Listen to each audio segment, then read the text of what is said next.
Harry and Meghan's Netflix deal finally dead. Now, this exclusive comes from Rob Shooter. The fundamentals of what Rob is reporting is true because it backs up what I have been reporting. So we'll get analysis from our royal mastermind, Prince Harry's biographer, Angela Levin, in just one moment. A deal once celebrated with champagne in Montecito now lies in pieces, quietly discarded. No renewal, no second chances, just a flat line. And according to insiders behind the scenes, Meghan broke down. Netflix wasn't supposed to say goodbye, not yet. Not when she had so much more she wanted to prove. Not when the lifestyle brand was just taking off. Not when Hollywood was finally paying attention. But Netflix had made up its mind. And for the Sussexes, this isn't just a cancelled contract. This is a public humiliation and possibly a financial crisis. So what went so wrong? How did one of the biggest streaming platforms in the world go from banking on the Sussexes to cutting them loose? Let's rewind. Back in 2020, the headlines were glowing. Prince Harry and Meghan Markle signed a multi-year content deal with Netflix worth a reported $100 million. It was Archewell's golden ticket, a gateway to rebranding themselves not as ex-royals but as Hollywood power players. For Netflix, it was a no-brainer, exclusive content from two of the most talked-about people on Earth.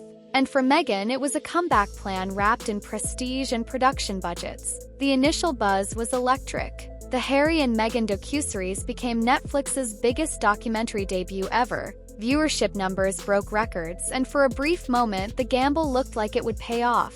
But it didn't last. What came next would quietly sabotage everything they'd built. Meghan's highly promoted lifestyle series with Love, Meghan flopped hard. Despite Netflix's best efforts to push it, the show landed at an abysmal number 383 in global rankings. Worse, the show had zero staying power. Viewers weren't just disinterested, they were tuning out. And Netflix noticed. Behind closed doors, executives started asking tough questions. Was the royal shine already fading? Could the Sussexes really carry a brand without controversy? Then came Prince Harry's turn in the spotlight. His Polo documentary, an attempt to carve out his own media identity, was another disaster. Globally, it ranked at an eye-watering #3,436 with just 500,000 views worldwide. For a man who once captivated the globe at royal weddings and war memorials, it was a brutal come-down. And for Netflix, it was the last straw. Insiders revealed that the platform had already decided months ago to quietly let the contract expire. No dramatic exit, no public spat, just silence. They were waiting for the credits to roll, letting the deal fade into the background without making a scene. But behind that calm exterior, the reality was cold.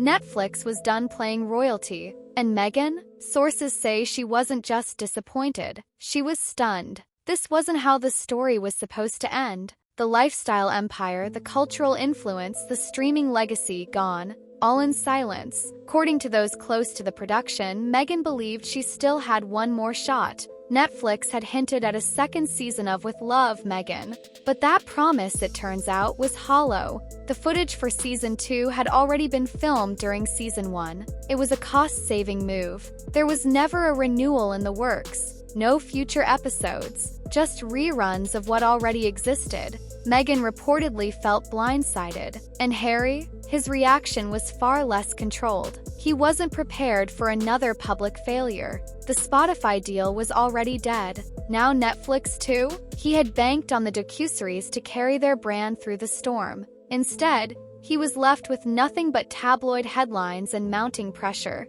Those close to him say he's been making quiet attempts to reconnect with his old life, London, the royal circle, even appealing to his father. 'Cause make no mistake, the financial hit here is massive. Let's be blunt, maintaining a lavish lifestyle in Montecito isn't cheap. Private security, luxury homes, branded projects, a team of PR consultants, it all costs money. And now, two of the biggest income sources are gone. First Spotify, now Netflix. And there's no blockbuster deal waiting in the wings to save them. And here's where it gets personal.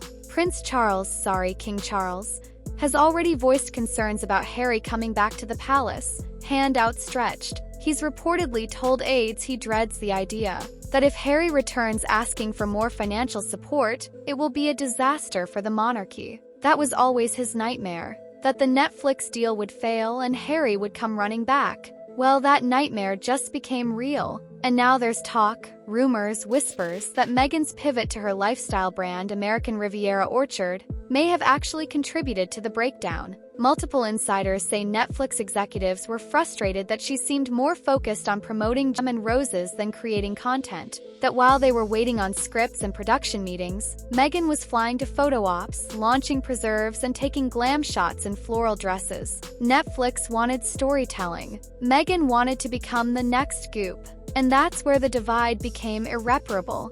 For Netflix, this was a business deal. For Meghan, it was a stepping stone.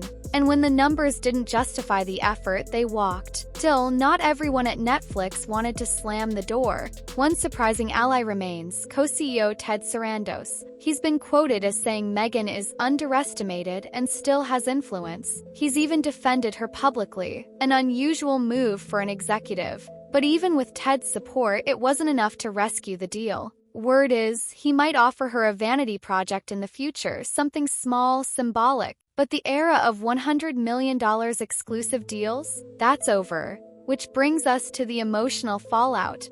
Friends of Meghan say she's putting on a brave face, that she's pretending nothing has happened, playing it cool in public. But behind the scenes, it's a different story. The disappointment is hitting hard, not just because of the money, but because of what this says about her status. She once walked into Netflix as the Duchess-turned-mogul. Now, she's walking out as just another failed celebrity content creator. And Harry? He's not coping well. Insiders say he feels trapped, no longer royal, no longer relevant. The life they left behind in 2020 is looking more like a missed opportunity than a great escape. And let's not forget the reputational damage. This isn't just a failed deal, it's a public embarrassment. In Hollywood, your last project defines your next one. And right now, Meghan and Harry's last project is a flop.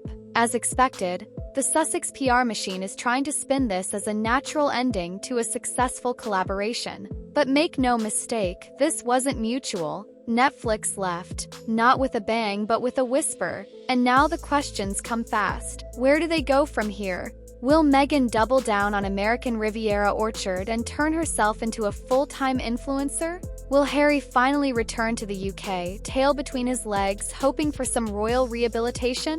There's even speculation about streaming rivals like Paramount Plus or Hulu quietly circling, offering the Sussexes small project deals. But none of those come with the prestige, the budget, or the visibility of Netflix. This is a downgrade, plain and simple. And then there's the elephant in the room. The very public collapse of their commercial brand has emboldened critics. The same voices that once whispered doubts are now shouting, they can't sell, they can't produce, they can't carry a brand. Even Spotify's Bill Simmons called them effing grifters. That label stuck. And now, with Netflix's exit, it's starting to sound less like an insult and more like an industry consensus. But here's the plot twist. Meghan might see this as freedom. Yes, freedom. With Netflix gone, she's no longer tied to polished productions and corporate expectations. She can reinvent, pivot, rebuild. But the question is, will anyone buy in? 'Cause this time, there's no royal fairy tale to back her up. No castle backdrop. No worldwide sympathy. Just a woman with a brand and a very public list of failures behind her. And for Harry, it's worse. He's facing the prospect of crawling back to the same royal institution he spent the last 3 years criticizing. His memoir Spare burned a lot of bridges. His interviews poured gasoline on the fire. And now when he needs those bridges most, they're gone. Some insiders say King Charles is still open to reconciliation, but only on one condition. Harry must publicly apologize, not just for the interviews, not just for the book, but for everything. And Meghan? That apology would have to start with her. And that right there is the real cliffhanger. Can they recover? Can they afford not to? Because while the credits roll on Netflix, the spotlight is still on. And this next chapter? It's make or break. And let's not pretend the industry hasn't taken note. In Hollywood, perception is currency. And when two of the world's most recognizable figures fall flat twice, it makes people nervous. Executives start to wonder, is the Sussex name more trouble than it's worth? Are they chasing headlines more than hitting deadlines? One entertainment lawyer put it bluntly, they're high risk, Great PR doesn't mean great content. And when the metrics start tanking, when shows like With Love, Meghan can't even crack the top 350, you lose leverage. Netflix isn't some charity. They don't fund fairy tales. They want eyeballs, engagement, consistency. And right now, Meghan and Harry offer none of the above. It's even affecting future deals. Brands are now reluctant to sign up for collaborations. One fashion insider claimed a major luxury brand backed out of talks with Meghan's team after realizing just how tepid the response to her latest ventures was.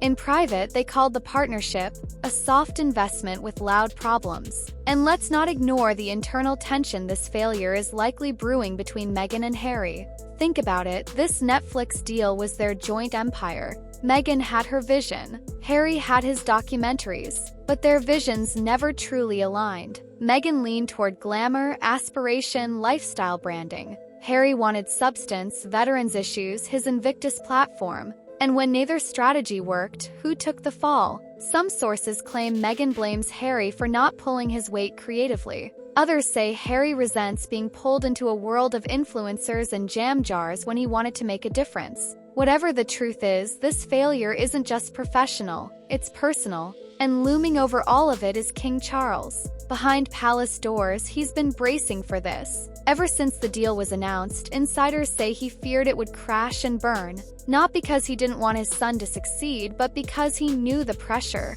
The higher you climb outside the palace, the further you fall without its protection. Now, with Harry potentially facing financial shortfalls, Charles is said to be resolute in his stance. No more bailouts. No more emotional blackmail. If Harry wants back in, it won't be on his terms. And certainly not with Meghan calling the shots. Which brings us to an uncomfortable truth.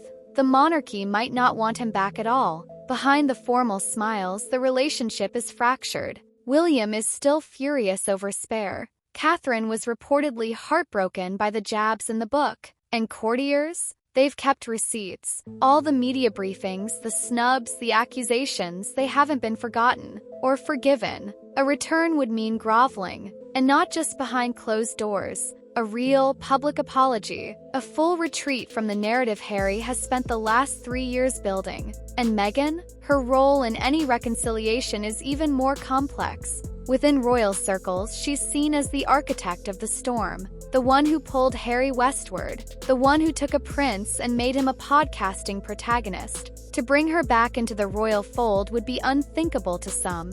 Which raises the question, what if Harry returns but she doesn't? It's a scenario no one wants to discuss out loud. But make no mistake, people are thinking it. And what about the public? That might be the most brutal blow of all. Because even fans, once ride-or-die supporters, are becoming skeptics. You can only sell the underdog story for so long before people ask, what did you really build? And when the answer is a few half-watched shows and a floundering brand, the sympathy starts to run dry. Comment sections are no longer filled with glowing praise. They're laced with eye rolls, tough love, and outright criticism. They had the platform and blew it. All talk, no product. They wanted fame without the work. These aren't trolls. These are former believers. So where does that leave them? Well, not without options, but definitely without momentum. Meghan might pivot fully into her brand, scaling it quietly, distancing it from her royal past. Maybe she launches a podcast or cookbook. Maybe she builds an empire one peach jam jar at a time. But it won't be easy. The internet doesn't forget. And her name, for better or worse, is tied to royalty forever. Harry? He might return to what he knows best. Charity work, mental health advocacy, and perhaps quietly rebuilding his bond with his family, if they let him. But if there's one thing we've learned from this whole saga, it's this. Fame isn't the same as influence. Headlines don't equal impact. And a Netflix deal doesn't make you bulletproof. They had the chance, the budget, the spotlight, and now they've got the silence. And silence in Hollywood is the loudest failure of all. So as the world watches, waits, and speculates, one thing is certain. This isn't just the end of a deal, it's the beginning of a reckoning. And Meghan and Harry? They'll either emerge wiser and stronger or fade into the very background noise Netflix said they'd become. Because in this town, the credits don't just roll, they define you. And right now, their final scene is still playing out.